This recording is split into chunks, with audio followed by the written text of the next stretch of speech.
Hello， 大家好，欢迎回到外媒看中国，我是安博然。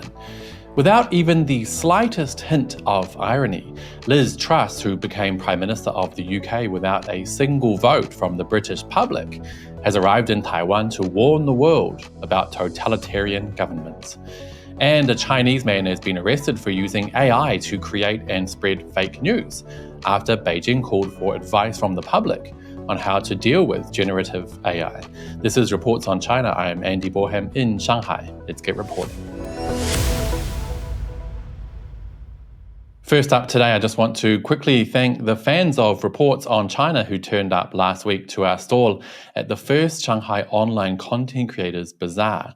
It was really awesome to meet up with local fans of the show and chat about how Western media reports on China. Unfortunately, that event was held without much prior notice, so we couldn't let you guys know in advance, but hopefully next time we'll be able to give you guys a better heads up. Now we have a media commentator and friend of the show, Eric Zhong, on the line, who we'll have a quick chat with shortly about generative artificial intelligence and what that means for China and the world. But first to Liz Truss, who's currently in Taiwan doing a bit of a Nancy Pelosi, clawing for relevance at the expense of peace and stability in the region. The former Prime Minister of the UK arrived in Taiwan Tuesday and is today expected to comment on the dangers of so-called totalitarian regimes. And of course, she's talking about China. You know, I find it extremely ironic given that she came to power as Prime Minister, not through honest and fair elections. In fact, she didn't receive a single vote from the British public.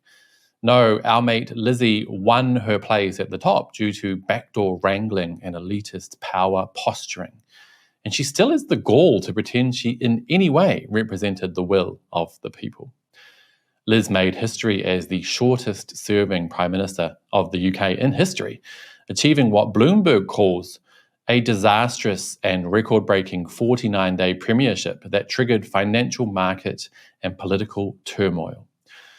She's expected to make a number of snide and hawkish remarks about China during her visit in Taiwan, which she claims was at the invitation of the DPP, or the Democratic Progressive Party.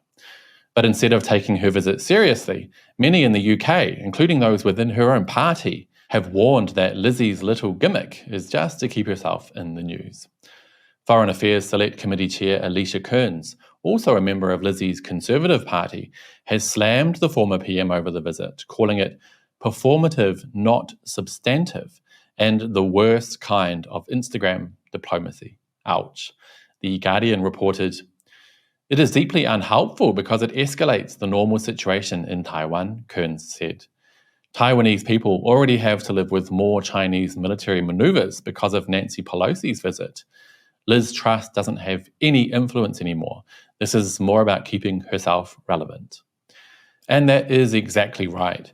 Ever since Taiwan was used as a farewell stunt by the decrepit Nancy Pelosi, the island has become infested by irrelevant stooge after irrelevant stooge, trying their best to desperately leverage political capital and media attention at the detriment of ordinary people of Taiwan and peace and stability in the region. Like Kern said, this is Instagram diplomacy and nothing else. According to The Times, Lizzie is expected to call for the collective West to get tough on China, who she calls the biggest threat to the free world. There's no doubt that the entire Western world, including the United States, Europe, and the UK, has become too dependent on China. And that's a problem because it's given China leverage over us, she said. And again, without a hint of irony after becoming Prime Minister without a single vote from the British public, Lizzie warns of China's threat to freedom and democracy. When lamenting what she calls Chinese global dominance, Liz, who became PM following secret negotiations behind closed doors, said, "Without freedom and democracy, there is nothing else. Rules for thee, but not for me, you guys." Right, I think we've talked about little Lizzie for way longer than she deserves, so let's move along. Artificial intelligence, especially tools like ChatGPT, became a super hot topic around the world recently, with reports in China that the first arrest ever was made over generative artificial intelligence being used to create and spread fake news. Generative AI is a relatively new term which covers artificial intelligence that is used to generate content, whether that be text-based responses or images or video and so on. That comes after China's Cyberspace Administration released guidelines for dealing with the technology here and asked for opinions from the public. Western media largely covered the story responsibly, with Reuters reporting a man in China's Gansu province has been detained for allegedly using ChatGPT to generate a fake story about a train crash, marking China's first arrest in an AI-related probe as Beijing tightens deep fake technology. The story, which claimed the crash killed 9 construction workers in a city in China's northwestern Gansu, gained more than 15,000 clicks after being published on social media on April 25. Pingliang City's local police bureau reported. CNBC added that the man allegedly used ChatGPT to create slightly different versions of the fake news article to pass duplication checks on the Baidu-owned platform. But like I said last time, there is always one. PC Gamer, who should perhaps stick to reporting on gaming, came up with this laughable headline. In a dystopian world first, China arrests man for allegedly using AI to create and spread a fake news story, followed by an equally dramatic byline, you knew this was coming. They go on to say, this is all part of a wider and ongoing tech crackdown from Beijing as the authoritarian Chinese Communist Party seeks to exert its control over emerging tech and how China's population uses it. The Chinese police issued a statement in February warning the public to be wary of rumors created by ChatGPT. So we can basically surmise from this that the crew at PC Gamer are all for AI being used to create and spread fake news. Nice one, you guys. Now let's take a look at some of the authoritarian measures Beijing is looking to take to exert control over the industry. About a month ago, China's Cyberspace Administration released guidelines surrounding generative AI and asked for suggestions from the public. They stated that the state supports the independent innovation, promotion, and application of basic technologies such as artificial intelligence before listing guidelines for the use of said technologies. Those include respecting intellectual property rights, the introduction of measures to prevent the generation of false information, and clear labeling of content created using generative AI. But wait, you guys, it gets even more authoritarian. They say content created by generative AI should not incite division, publicize terrorism or extremism, discriminate based on race, beliefs, region, gender, or age, and it should not be used to spread violence or pornographic content. That definitely sounds extremely authoritarian and draconian to me, but I think we should get a second opinion. Welcome back to the show, Eric. A long time no see. Long time no see, and it's a very interesting term, the Instagram diplomacy. Yeah, I really like it. But I think we've already given Liz enough airtime. So let's talk about so-called generative artificial intelligence and China's new guidelines. Now, I know ChatGPT has been very high profile here in China, as it has around the whole world.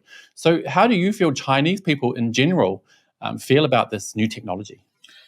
Yeah, I suppose Chinese people react to ChatGPT or generative AI in a very similar way as people from other parts of the world.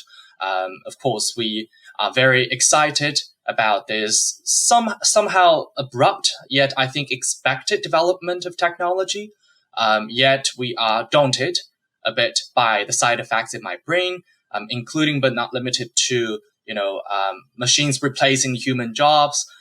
And some of the legislative issues included, such as intellectual property issues, and also people's privacy being infringed. So yeah, a lot of concerns over the development of generative AI as well.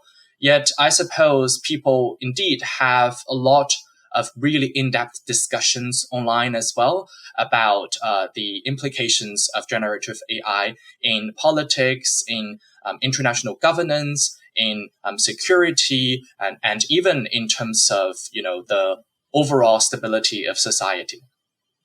Yeah, I definitely get the feeling there's a lot of worry as well as excitement. But having looked at some of China's guidelines for generative AI, what are some of your thoughts? I think all of us would agree that we cannot simply let technologies develop on their own in the absolutely free manner. I mean, how should we define in a free manner, right? Because in reality, all technologies develop with some limitations, with some moral concerns, with some ethical constraints. So I suppose it is indeed very important for us to really think carefully about how we should take this further in the future. And that's why probably there are a lot of, say, entrepreneurs and scientists, even political figures who have endorsed an open letter to pause the development of even more advanced generative AI before we agree on the principles we can operate the development on. So yeah, usually the legislation or governance or administration would fall behind the actual advancements of technologies. Yet when we see something as revolutionary or as promising or as destructive, it depends on the perspective you would like to interpret this from. We definitely need to react faster. So I think the guidelines are rightly in place. It's a very responsive reaction to the quickly developing technologies that can change our life pretty much overnight. Mm. Now, one of the points that China's Cyberspace Administration mentioned is that generative AI should embody the core values of socialism. Now, I feel like that might confuse or even scare some foreign observers. So I was wondering how you would explain that clause to someone who perhaps doesn't really understand China much. I mean, I don't really think there's a reason to be scared because you shouldn't just be frightened by the word socialism whenever you see it, right? Because if you really dig into what the core values are, I really do think very few people would be against these values because let me try to remunerate them one after another. These values are prosperity, democracy, civility, harmony, freedom, equality, justice, rule of law, patriotism, dedication, and also, I mean, there's integrity, right, and friendship. For all of these core values, I mean, why would we disagree that these should be incorporated into generative AI, right? Yeah, I agree. I think socialism probably has become quite a dirty word in the West, so it'd be really good if people could re-illuminate themselves on what it actually means. Thank you so much, Eric. And that is all we have time for today, you guys. But as always, I'd love to know what you guys think. Do let me know down below. And don't forget to hit like and subscribe if you haven't already. I'll see you all next time. Bye-bye.